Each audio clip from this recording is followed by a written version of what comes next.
Sabe aquelas histórias inspiradoras que te trazem uma verdadeira lição de vida? Então, hoje eu quero compartilhar com vocês a história do Éder Braga, fundador da Estrada Real Decorações, que mesmo em meio a tantas dificuldades, superou seus desafios em busca de seus sonhos.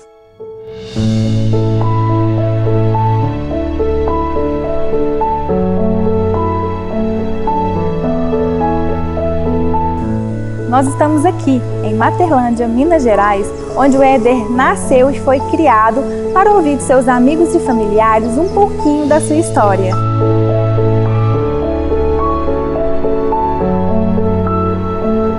O Éder, ele foi o meu aluno com 4 anos de idade, 4, 5, 6, eu o alfabetizei. E naquele momento ele já era um aluno carismático, dedicado, comprometido, um líder de turma, sim, que ele fazia assim com o dedinho e os colegas já o seguiam. Minha amizade com o Éder já tem tanto tempo que eu nem me lembro muito bem quando foi que começou. Nós estudamos juntos, nos formamos no 2º grau e assim, Éder sempre foi destaque na escola. Ele sempre foi criativo, arte cênica, sempre ele sobressaía em tudo. Falar do Éder, uma característica do Éder para mim ele é um lutador, um guerreiro, sabe?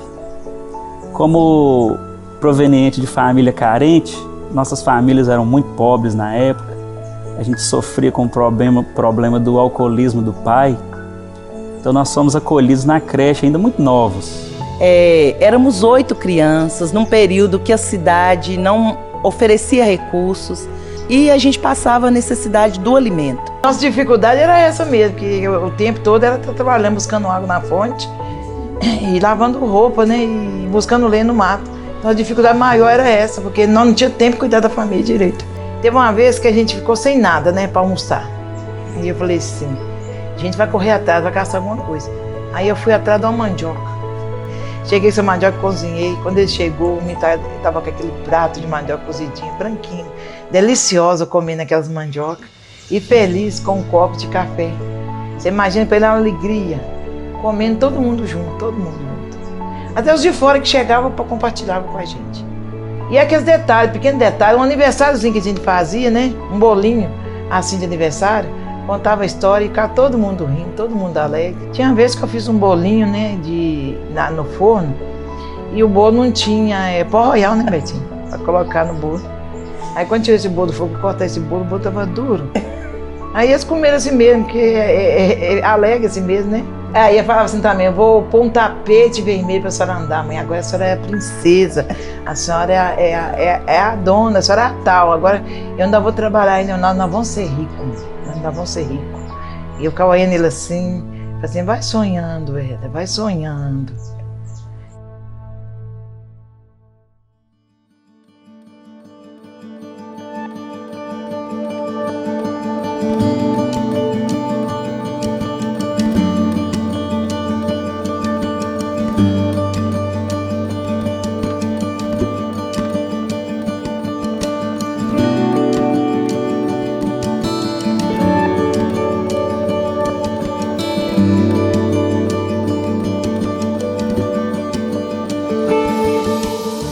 Então veio um projeto chamado Creche Bem-Estar do Menor, que nos amparou como crianças. E nesse lugar foi onde essa vulnerabilidade da falta de alimento foi sendo sanada. Minha mãe passou a ser uma funcionária da creche e ali os meus irmãos passaram a ter tanto apoio quanto alimentação, direcionamento em relação a querer estudar, querer se educar, ter sonho de futuro. E o Éder ficou nesse lugar até 11 anos. A gente veio para cá com a finalidade assim, de servir a Deus. Servir a Deus valorizando as pessoas, ensinando as pessoas que as pessoas têm valor, ensinando as pessoas a saberem o que elas são, principalmente em Cristo. E dentro disso, eu lembro muito do Éder na escola dominical. Eu tinha uma turminha muito boa, muito boa. E entre eles estavam, né, o Éder, a Betinha e o Nildo. Eu não sei qual dos três era melhor, porque os três competiam entre eles, nenhum faltava e cada um aprendia mais do que o outro, porque nenhum dos três ficava para trás. Nós agradecemos a Deus e nos alegramos com ele, porque ele se valorizou, ele valorizou a família dele, ele valorizou os irmãos dele, quando ele entendeu o valor que ele tinha. Eu conheci o Éder, devia de ter uns 13, 12, menos, né? 11 anos, que sai na creche até 12 anos. E eu já conheci o Éder e eu já via algo diferente nele, né? Ele queria aprender as coisas, queria fazer as coisas e gostava de estudar. Era muito bom aluno, na creche era um dos melhores alunos na escola, só tirava nota boa, né? E eu, assim, me interessei muito por ele. Depois que ele saiu da creche, ele foi trabalhar comigo. Eu fui o primeiro vendedor de picolé em Materlândia. Ele saía com um carrinho de picolé, vendendo picolé. E na época que nós começamos a vender esse picolé aqui, eu achei muito interessante que na época tirou um salário mínimo vendendo picolé na rua.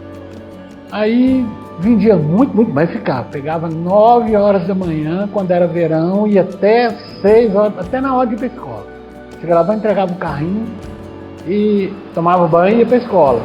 Depois eu montei uma padaria aqui, a primeira padaria da cidade aqui foi minha também, eu que montei. E aí o Éder continuou trabalhando comigo. Ele foi ser padeiro, primeira padaria da cidade. E o primeiro padeiro da cidade, automaticamente, foi eu e ele. Acordava cedo, dormia lá, às vezes dormia na padaria, fazia o pão, dormia de manhã, assava o pão, assim. Ficava a noite toda lá na padaria, trabalhando.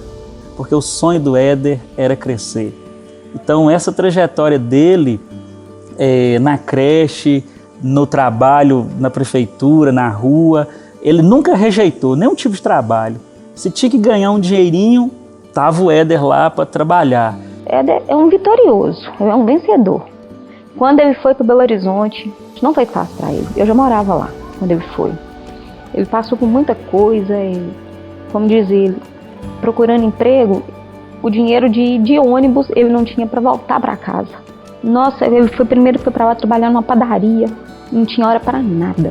Ele acabou, Tati, ficou pele e osso, como se diz. Enquanto ele morava lá, ele pegava o dinheiro que ele tinha juntado aqui mesmo e todo mês ele mandava R$50 para minha mãe fazer a despesa. Só que esse dinheiro que ele mandava para minha mãe, ele economizava no alimento que ele fazia lá. E quando eu fui visitá-lo, ele estava exausto, deitado numa cama, e eu olhei para os pés dele. Tudo rachado. Então eu olhei para os pés, estavam feridos, sangrando, feridas vivas. Então, muito cuidadosamente, eu disse: ô Éder, seus pés estão muito feridos. O que foi que aconteceu? Ele disse: Beth, é porque eu estou indo daqui ao centro procurar emprego todos os dias. E então, para economizar, eu vou a pé e volto a pé. E eu disse a ele assim: ô Éder, mas como que você está conseguindo andar com esses pés desse jeito? Ele disse assim: ô Beth, dói muito, mas eu faço um esforço porque eu preciso trabalhar.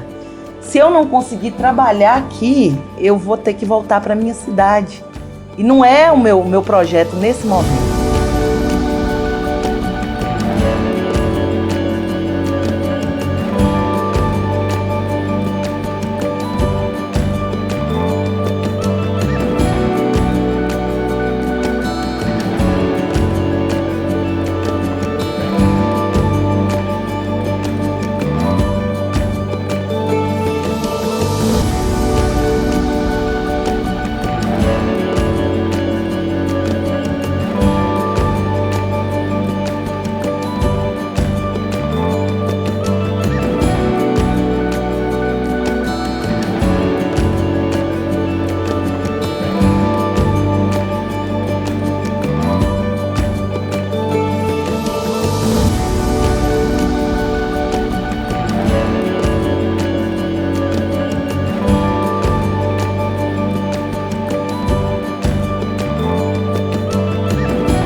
Eu sempre falo com as pessoas que eu conheço, assim, gente, Éder é um exemplo de vida, de perseverança, de persistência.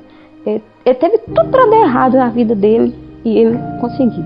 Ele não deixou a humildade, ele volta às raízes, ele faz programas sociais, né? E a gente vê assim, agora que ele tem condições, tanto de gente que o ajuda, que ele entrega, esse Natal solidário que ele faz com essa meninada aqui, eu acho isso muito bacana, muito. Um grande exemplo para a família, de luta, de trabalho, um exemplo para os jovens, né? Porque desde cedo trabalhando, desde criança, né, ainda infante, trabalhando, fazendo o que precisava ser feito para ajudar a mãe. E mesmo quando ele está passando por momentos difíceis, ele sempre mantém aquela grandeza de alma, aquele impulso que o desafia a ir mais longe. E fechando isso aqui, eu quero deixar uma homenagem àquela que não pode ficar esquecida. Dona Marlene. É você, Dona Marlene, é responsável pela trajetória do Éder.